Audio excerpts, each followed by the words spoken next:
Universities are getting mixed grades when it comes to how they deal with sexual violence on campus. This is according to the members of Our Turn, which is a student group that's analyzed more than a dozen provincially mandated sexual assault policies right across the country. The University of Regina got a D+ from the group, despite a lot of programs and initiatives to help reduce sexual violence incidents on campus.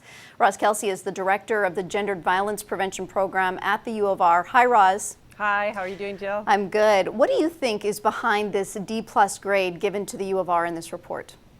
Well, this is a very interesting study that looked at policies, as you said, across the country by a student initiative. So this is the mobilization of all of the student unions across the country that signed on to the Our Turn project.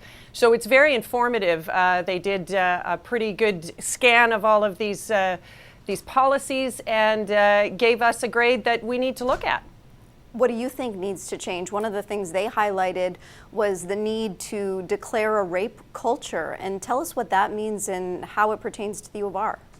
Well, rape culture pertains to our entire society, I would suggest. And I think that, all universities and campuses are microcosms of our society. We have members from our society that attend. And so, my argument from my perspective and my job is that I would suggest that rape culture is everywhere. I mean, we have the idea that we normalize sexual assault and sexual violence, and the idea that we blame victims for that is rape culture. So I think not unlike all other parts of society, the university has to address that for sure. Do you think the university will in a formal way, as this report suggests should be done? Well, I think we are addressing it for sure. We've got a good foothold in it. I think there's always time or things to improve on, and this highlights a lot of things we really need to look at closely and consider when we're reviewing and revising our policy. And I think that as an institution, universities don't normally move very quickly, and this stuff is changing so rapidly, and we're discovering so many new things so quickly. So we're trying to keep up the best we can, and that takes a lot of work and a lot of effort. And it's good to get some reviews and some outside perspective on what we're doing.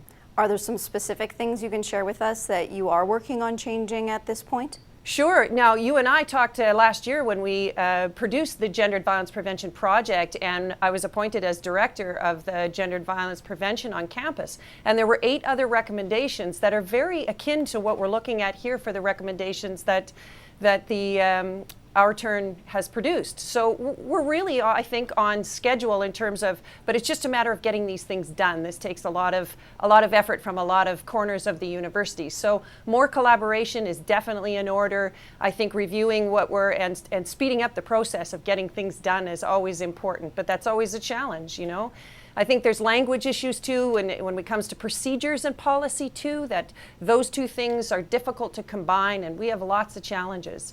But I think the university is very ready to take on those challenges and review this very closely. One of the specific criticisms also came around the U of R, them saying that there's a failure to have a clear complaint process. What do you think needs to change as far as policies go with that, where someone knows exactly what they need to do if they are the victim of an assault? Yeah, I would say that that's, again, a very complex question, because if we're going to be trauma informed and if we're going to be responsive to survivors and their needs, the survivors are the ones who need to direct this process. They need to direct the pace of the process. They need to direct us in what they need. And so that may be different depending on the survivor of an assault. And so we need to be prepared to provide those different types of resources for them. And I think trying to do that in a concise way is always a challenge. So we need to do a better job of providing a clear map of where those things are and who will be handling things, and that's in the process. We're certainly working on that now. Thanks for your time today, Roz. It was my pleasure. Thanks for asking.